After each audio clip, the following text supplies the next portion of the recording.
Hello, dear students and viewers. Welcome to my video lecture. Today I will take topic of seed treatment under seed processing. तो seed treatment या बीज उपचार क्या होता है?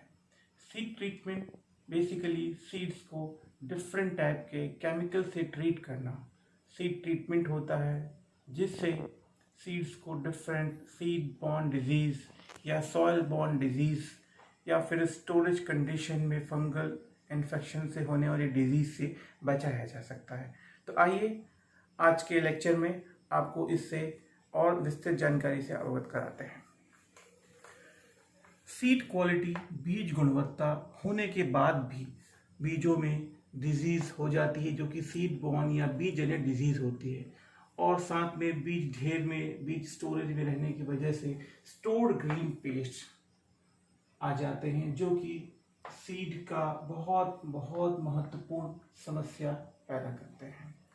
इसके लिए सीड्स को पेस्टिसाइड्स या फंजीसाइड से ट्रीटमेंट करना पड़ता है, जिससे सीड्स की क्वालिटी बढ़ जाती है, गुणवत्ता बढ़ जाती है। लंबे समय तक हम उसका केयर कर सकते हैं, लेकिन साथ में प्रिकॉशंस लेना भी बहुत आवश्यक होता है सीड्स के ट्रीटमेंट के समय। बेसिकली ट्रीटेड सीड्स क्या होते हैं? उपचारित बीज। तो सीड्स ट्रीटेड विद फंजीसाइड, कवकनाशी या इंसेक्टिसाइड, कीटनाशी, जिससे डिजीज को या इंसेक्ट्स को हम रिपेल कर सके या दूर भगा सके, उसे हम कहते हैं उपचारित बीज। सीड ट्रीटमेंट टाइप्स को यहाँ पे विस्तार से समझाएंगे। बेसिकली ये 3 प्रकार के होते हैं। पहला होता है प्री सोइंग ट्रीटमेंट या बोनी के पूर्व का ट्रीटमेंट उपचार। दूसरा होता है प्री स्टोरेज ट्रीटमेंट, भंडारण पूर्व उपचार। तीसरा होता है मिड स्टोरेज ट्रीटमेंट, भंडारण मध्य उपचार। आइए एक एक करके विस्तार से समझाते हैं। सबसे पहले प्री सोइंग ट्रीटमेंट, ये 3 प्रकार के होते हैं। पहला है केमिकल या रासायनिक, दूसरा इंसेक्टिसाइडल या फंजीसाइडल, कीटनाशी या कवकनाशी का उपचार, तीसरा है स्पेशल ट्रीटमेंट, विशेष उपचार।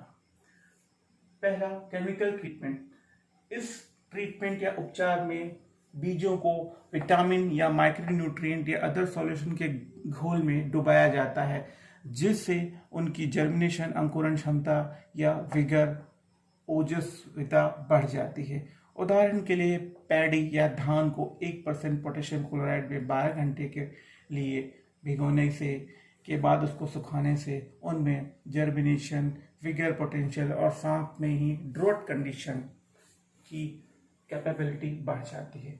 सॉर्गम में 1% सोडियम क्लोराइड सॉल्यूशन में करने से उपरोक्त गुणवत्ता बढ़ जाती है, और दालों में, पल्सेस में जिंक सल्फेट या मैग्नीशियम सल्फेट का उपयोग किया जाता है। केमिकल ट्रीटमेंट करने से फायदा डेसिकेशन टॉलरेंस, बीज डेसिकेशन सूखा रोधी हो जाता है और सूखी कंडीशन में भी वो ग्रोथ करने में सक्षम होता है। कई विधियां हैं केमिकल ट्रीटमेंट करने की, जैसे हाइड्रो प्राइमिंग, पानी के द्वारा हम प्राइमिंग करते हैं, हेलो प्राइमिंग, साल्ट के द्वारा, ऑस्मो प्राइमिंग, ऑस्मोटिक प्राइमिंग होता है, थर्मो प्राइमिंग, इसमें टेम्परेचर को ऊपर या नीचे किया जाता है तो टेम्परेचर वेरिएशन होता है, उसे हम कहते हैं और थर्मो प्राइमिंग। और आखिरी है बायो प्राइमिंग। बायो प्राइमिंग में हम बायो सॉल्यूशंस का यूज करते हैं, जैसे नीम सॉल्यूशन, करंट सॉल्यूशन, इनका उपयोग करके हम बायो प्राइमिंग करते हैं। और साथ में आजकल बायो पेस्टिसाइड्स, बायो फंजीसाइड्स भी आ गए हैं, उनका भी हम उपयोग करते हैं, तो वो भी बायो प्राइमिंग में आता है। एक उदाहरण के तौर पे आपको बताना चाहूँगा कि मेलाटोनिन का ट्रीटमेंट किया गया रेड कैबेज के सीडलिंग्स पे, तो ये chemical treatment toxic copper ion concentration को रिपेल किया, और ये कंसंट्रेशन यूज किया गया 10 माइक्रोमोलर कंसंट्रेशन हाइड्रोप्राइमिंग मेथड के द्वारा।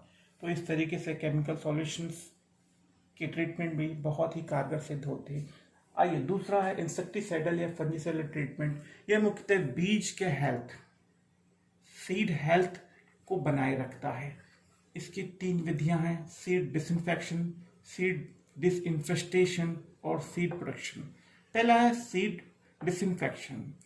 यह मुख्यतः रोग जनक जो बीजों के डीपर लेयर्स में है, गहराई में छुपा हुआ है, एम्ब्रियो तक पहुंच गया है, उनको किल करने के लिए किया जाता है। उदाहरण के लिए इसमें मर्क्यूरल फंजीसाइड्स का यूज किया जाता है। प्लांट वैक्स या विटावैक्स या मुख्यतः स्मट या कंडवा डिजीज के रोकथाम के लिए उपयोगी होता है।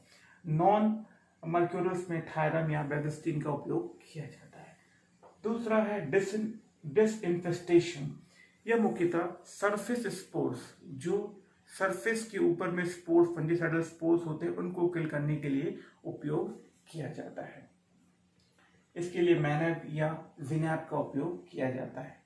तीसरा है प्रोटेक्शन। प्रोटेक्शन मुख्यतः सॉइल में उपस्थित रोगजनक टॉक्सिन्स के रिपेल के लिए हम प्रोटेक्शन का यूज करते हैं, और इनमें से ये सभी दोनों कार्य करते हैं। मैनैप, जिनैप या बेबिस्टिन, थिराम, ये सब सॉइल प्रोटेक्शन में भी कार्य करते हैं। तीसरा pre sowing treatment, special treatment. Special treatment मुख्यतः potassium chloride, calcium chloride, potassium biphosphate का उपयोग करने से हम हार्डनिंग, मतलब बीजों में हार्डनिंग, कठोरता का लाना।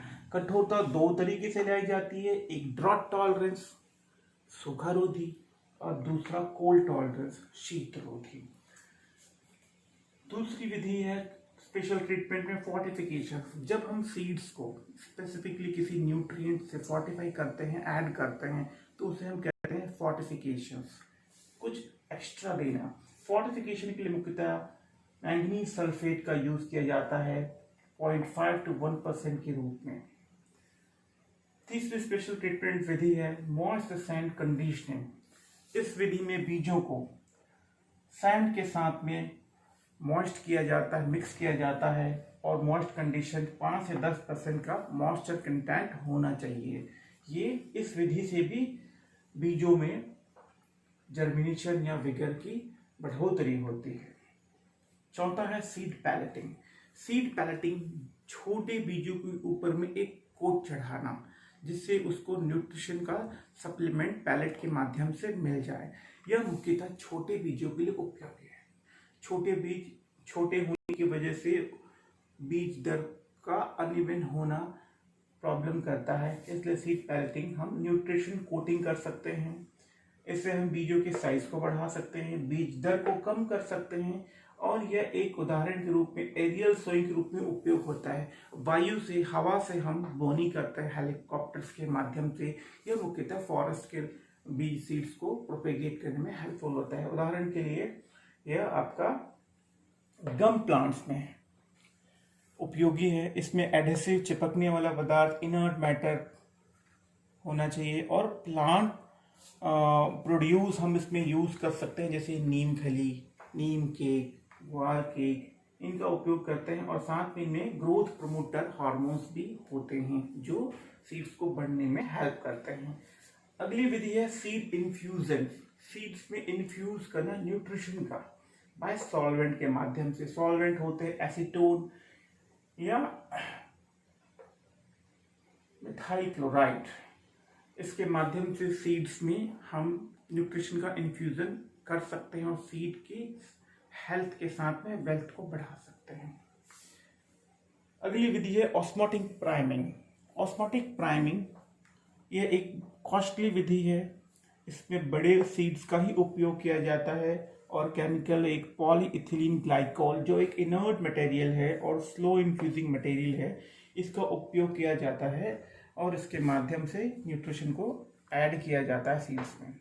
नेक्स्ट है फ्लूइड ड्रिलिंग। इसमें क्वार जेल का यूज किया जाता है। ये कोट करता है, और कोट करने की वजह से इस पे सीड्स को न्यूट्रिशन अवेलेबल कराता है। आखिरी विधि है इस स्पेशल ट्रीटमेंट की सेपरेशन ऑफ वाइबल सीड्स, जीवित बीजों को अलग करना। यह कैसे होता है? यह मैनुअल हमें करना पड़ता है, एक तरीका मैनुअल है, और दूसरा incubator drawing and separation. Incubator machines में सीड्स को सोक करके ड्राई करने के बाद में हम उसको सेपरेट करते हैं, तो इस तरीके से ये स्पेशल ट्रीटमेंट खत्म होता है। अगली विधि है प्री स्टोरेज ट्रीटमेंट भंडारण पूर्व में 3 विधियां बताई गई हैं: हैलोजिनेशन, एंटीऑक्सीडेंट का ट्रीटमेंट या सीड का सैनिटेशन। पहले हम हैलोजिनेशन को डिस्कस करेंगे। इसमें कैल्शियम ऑक्सीक्लोराइड का यूज किया जाता है हैलोजन के रूप में, और कैल्शियम कार्बोनेट इनर्ट मटेरियल का रूप में यूज किया जाता है। इसकी सीड्स में ड्राई ड्रेसिंग, सूखी ड्रेसिंग की जाती है 3 ग्राम प्रति किलोग्राम की दर से। दूसरा हैलोजिनेशन में आयोडीन क्लोराइड का क्रिस्टल्स यूज किया जाता है, और यह हैलोजिनेशन के माध्यम से सीड प्री स्टोरेज ट्रीटमेंट का कार्य करता है। दूसरी विधि है एंटीऑक्सीडेंट का ट्रीटमेंट। इसमें एम्बियोल का ट्रीटमेंट किया जाता है, जो कि मेम्ब्रेन प्रोटेक्शन में का कार्य करता है। सीड्स के मेम्ब्रेन को रिएक्टिंग ऑक्सीजन स्पीसीज रॉस से कंट्रोल करता है। इस विधि में 24 घंटे का सीड सोकिंग किया जाता है और फिर इसको सूखने के लिए छोड़ दिया जाता है। इसकी आखिरी विधि है सीड सैनिटेशन, बीज की सफाई, सीड सैनिटेशन। इसमें कई विधियां हैं। सीड्स को रनिंग वाटर में भिगाया जाता है, जिससे उसके फंगल डिजीज ग्रो होकर मर जाती हैं। दूसरी विधि में हाइड्रोजन पेरोक्साइड का 3 से 30% कंसंट्रेशन 1 से 48 घंटे के लिए ट्रीटमेंट में किया जाता है। अगली विधि है ब्लीच का उपयोग किया जाता है, जिसमें सोडियम ऑक्सीक्लोराइड का यूज 1 से 5% कंसंट्रेशन में किया जाता है। एथेनॉल का 70 से 75% कंसंट्रेशन 10 सेकंड से 3 मिनट के लिए किया जाता है। ये भी एक विधि है। अगली विधि है हॉट वाटर, गर्म जल का 50 से 60% गर्म जल होना चाहिए, जिसे 5 से 60 मिनट के लिए उपयोग किया जाता है बीजों के ऊपर में। इसके अतिरिक्त सैनिटेशन के लिए फंजीसाइड्स, कवकनाशकों का उपयोग किया जाता है, और बायो कंट्रोल, जैव कंट्रोल में आज के समय में ट्राइकोडर्मा को बहुत ही सुरक्षित पाया गया है, तो ट्राइकोडर्मा का भी उपयोग सीड सैनिटेशन में किया जाता है। अंतिम और तीसरी विधि है मिड स्टोरेज ट्रीटमेंट, भंडारण मध्य। इसमें मुख्यतः हाइड्रेशन, जलीकरण और डिहाइड्रेशन, सूखना, इस विधि के माध्यम से हम मिड स्टोरेज ट्रीटमेंट करते हैं, भंडारण के मध्य में ट्रीटमेंट करते हैं। जैसे पहली विधि है SD, soaking drawing, dipping drawing, spraying drawing, moisture equilibration drawing, moisture sand condition drawing. यह 5 विधियां हैं। पहली विधि को डील करेंगे। इसमें बीजों को रूम टेम्परेचर पे सोक या भिगाया जाता है 2 से 6 घंटे के लिए, फिर शेड में सुखाया जाता है। मोनो और डाइबेसिक सोडियम या पोटेशियम फॉस्फेट का यूज किया जाता है। Sodium chloride, para amino benzoic acid, oxalic acid, potassium iodide या फंजीसाइड्स का हम उपयोग करते हैं सोकिंग ड्राइंग में। पानी के अतिरिक्त हम कोई सॉल्यूशन अगर हम मिलाना चाहते हैं तो हम इनका सॉल्यूशन मिला सकते हैं। दूसरी विधि है डिपिंग ड्राइंग, डिप करना और ड्राई करना। इसमें पानी या सॉल्यूशन किसी घोल का यूज कर सकते हैं। इसे 2 से 5 मिनट के लिए सोक किया जाता है। उसके बाद उन बीजों को नीचे सुखा दिया जाता है, उनके ऊपर एक कवर चढ़ा दिया जाता है और 2 से 6 घंटे के लिए उनको सूखने के लिए छोड़ दिया जाता है। ये भी बहुत कारगर विधि है। राइस, व्हीट और वेजिटेबल सीड्स में ये कारगर सिद्ध हुआ है। तीसरी विधि है स्प्रेइंग ड्राइंग। इसमें बीजों को एक थिन लेयर में रखा जाता है, फिर एक पहली फुहार दी जाती है, फर्स्ट स्प्रे, फिर थोड़ा सूखने के बाद में बीजों को पलटा जाता है, फिर एक दूसरी फुहार जब दी जाती है और फिर उसे पॉलीथीन कवर के द्वारा ढक दिया जाता है 2 से 4 घंटे के लिए, और उसके बाद सूखने के बाद उसको स्टोर किया जाता है। चौथी विधि है मॉइस्चर इक्विलिब्रेशन ड्राइंग। इसमें मॉइस्चर का इक्विलिब्रियम कंडीशन डेवलप करना पड़ता है। इसके लिए मॉइस्चर चैम्बर्स की आवश्यकता होती है, जिसमें 100 RH 100% रिलेटिव ह्यूमिडिटी का होना, सापेक्षिक आर्द्रता होना का जरूरी है। इसमें बीजों को एक पतले लेयर के रूप में बनाया जाता है और उसे मॉइस्चर दिया जाता है। 24 से 48 घंटे के लिए ट्रीटमेंट होता है। उसके बाद बीजों को बाहर निकाल के को शेड में सुखाया जाता है। इसका नुकसान यह हो सकता है कि जो बड़े बीजों में उनको सोकिंग इंजरी हो सकती है, इसलिए बड़े बीजों में ये नुकसान भी कर सकता है। उदाहरण के लिए ग्राउंड नट या पीनट्स में। ये मुख्यतः विग्रस लेग्यूम क्रॉस में ज्यादा कारगर सिद्ध हुआ है। आखिरी विधि है मॉइस्ट सैंड कंडीशनिंग ड्राइंग।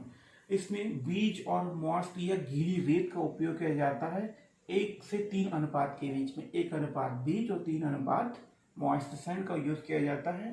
इसमें हम पानी का भी उपयोग कर सकते हैं और मॉइस्ट करने के लिए सॉल्यूशन, केमिकल सॉल्यूशन जो उपरोक्त मैंने बताया उनका भी उपयोग कर सकते हैं। फिर इसको हाइड्रेट किया जाता है, उन्हीं में मिक्स होने के बाद भी सीड्स हाइड्रेट हो जाते हैं। रूम टेम्परेचर में 16 से 36 घंटे के लिए रखा जाता है। फिर उसको छाया में सुखाया जाता है, शेड ड्राइंग की जाती है और उसके बाद में सूखने के बाद में उसको एक छन्नी की मदद से हम बीजों को अलग कर दिया जाता है और सैंड्स को अलग करके नीचे झाड़ दिया जाता है। तो इस तरीके से तीनों स्टोरेज ट्रीटमेंट होते हैं कंप्लीट, जो कि सीड ट्रीटमेंट की बहुत ही मुख्य स्टेजेस हैं। अब आपको सीड ट्रीटिंग इक्विपमेंट्स के बारे में संक्षिप्त में बताना चाहूँगा। यह मुख्यतः 3 प्रकार का होता है। पहला होता है डस्ट ट्रीटर। डस्ट ट्रीटर मुख्यतः एक डस्ट के रूप में, फुहार के रूप में ये आपको बीजों के ऊपर में डस्ट डालता है, पाउडर एप्लीकेशन होता है और मुख्यतः ये एक वाइब्रेटिंग प्रिंसिपल पे काम करता है, जिसमें बीज और पाउडर एक वाइब्रेशन की मदद से हिलते हैं और डस्ट पाउडर उड़ के बीज के ऊपर में आता है, मुख्यतः एम्ब्रियो या सीड के पास में चिपक जाता है, जिससे सीड बॉर्न डिसीज का खतरा कम हो जाता है। दूसरा है स्लरी ट्रीटर। स्लरी ट्रीटर मुख्यतः एक वेटेबल पाउडर कंसंट्रेशन स्लरी से यूज होता है, जो कि थोड़ा सोपी लाइक कंसंट्रेशन होता है, हाथों में चिपकता नहीं, हाथों से फिसलता है। यह इस मशीन में स्लरी कप होता है जिसमें स्लरी डली रहती है, जो कि सीड ट्रीटमेंट एजेंट होता है, और एक सीड डंप पैन होता है जिसमें हम जितना सीड्स को करना है वजन उसको डालते हैं और वो उतना सीड्स ट्रीट होता है। और इसमें एक एजिटेटर मिक्सचर होता है जो कि ऑगर के रूप में होता है, भरमे के जैसा होता है, जिसमें सीड्स मिक्स होते रहते हैं और उस माध्यम से स्लरी ट्रीटर कार्य करता है। तीसरा और अंतिम है डायरेक्ट ट्रीटर्स, जो कि सीड्स को डायरेक्ट ट्रीट करता है। ये 2 प्रकार के काम के बेसिस पे होते हैं। एक होता है पैरेजिन सीड ट्रीटर और दूसरा होता है सिस्टमैटिक सीड ट्रीटर। तो इसमें भी कॉन्सेप्ट सेम ही है। इसमें स्लरी कप होता है, सीड डंप होता है, डुअल फंक्शन होते हैं। डुअल फंक्शन का मतलब फंजीसाइड्स एक तरफ और इंसेक्टिसाइड एक तरफ, एक ही साथ में दोनों का कॉम्बिनेशन हम यूज करके ट्रीटमेंट कर सकते हैं। इनको नापने के लिए एक मीटरिंग डिवाइस लगा रहता है और इसमें एक मिस्ट, एक फुहार आती है फंजीसाइड्स की सीड्स के ऊपर में, जिससे उसका यूनिफॉर्म एप्लीकेशन होता है, एक अच्छे से एप्लीकेशन कंप्लीट हो जाता है। तो इस तरीके से आप सीड प्रोसेसिंग के तहत में सीड ट्रीटमेंट को आपने आज पढ़ा, समझा और ये एक संक्षिप्त सीड ट्रीटमेंट की विधियां हैं। रिसर्च के अकॉर्डिंग कुछ नई विधियां और आती रहती है, इसके लिए आपको रिसर्च पेपर फॉलो करना होगा। सो मैं समझता हूँ कि ये विषय आपको काफ़ी हेल्पफुल होगा और ये काफ़ी है सीड ट्रीटमेंट के लिए। So that is all about the seed treatment. Thank you for watching me.